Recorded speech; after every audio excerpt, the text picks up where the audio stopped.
প্রশ্ন হচ্ছে, মানুষ হজে যাচ্ছে কিন্তু হেঁটে হেঁটে বলে বেড়ায় যে হজে যাচ্ছি, দোয়া করবেন।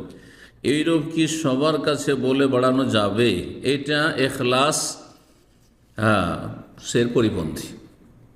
আপনি হজে যাবেন তো মানুষকে বলে বেড়াবেন কেন? কোনো প্রয়োজন নেই। কিন্তু আত্মীয় স্বজন আছে, ঘনিষ্ঠ ব্যক্তিরা আছে, তারা না জানলে হয়তো মনে কষ্ট পাবে, সেটা ভিন্ন বিষয়। কিন্তু আপনার যদি নিয়ত থাকে রাস্তায় গ্রামে সবকে বলে বেড়াচ্ছেন, এই হজে যাচ্ছি, জানো এবার হজে যাচ্ছি, এটা রিয়া, লোক দেখানো। লোক দেখানো যতটা আপনার আচরণ হবে ততটা নেকি কমে যাবে। পুরোটা যদি লোক দেখানো হয় যে হজই করছেন লোক দেখানো, তাহলে কিছুই পাবেন না, জিরো একেবারে। আর যতটা বেশি লোককে শোনাবেন না জানাবেন, উদ্দেশ্য জানান, তাহাজ্জুদ পড়ছেন আর তার বন্ধুবান্ধব মহলে বলছেন যে আজকে তাহাজ্জুদের সময় উঠেছিল, আরে বলার দরকার কি আপনার? হ্যাঁ, আপনি সোমবার বৃহস্পতিবার রোজা রাখছেন আর বলছেন যে ভাই আপনি রোজা রেখেছেন? না ভাই আমি রোজা রাখিনি সোমবার, আমি রোজা রেখেছি। উদ্দেশ্য কি বলার আপনার? লোক দেখানো। তাহলে নেকিগুলো আপনি নষ্ট করে দিলেন। আপনি পুরোপুরি লোক দেখানো যদি হয় তো পুরোপুরি নষ্ট।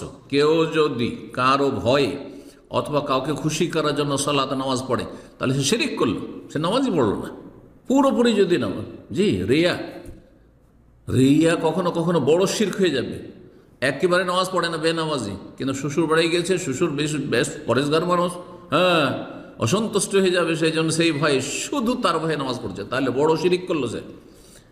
আর যদি আংশিক, ছোট শির কখন বলা হয়েছে? লোক দেখানো নামাজকে, যখন ইয়াসিরুর রিয়া, আংশিক লোক দেখানো।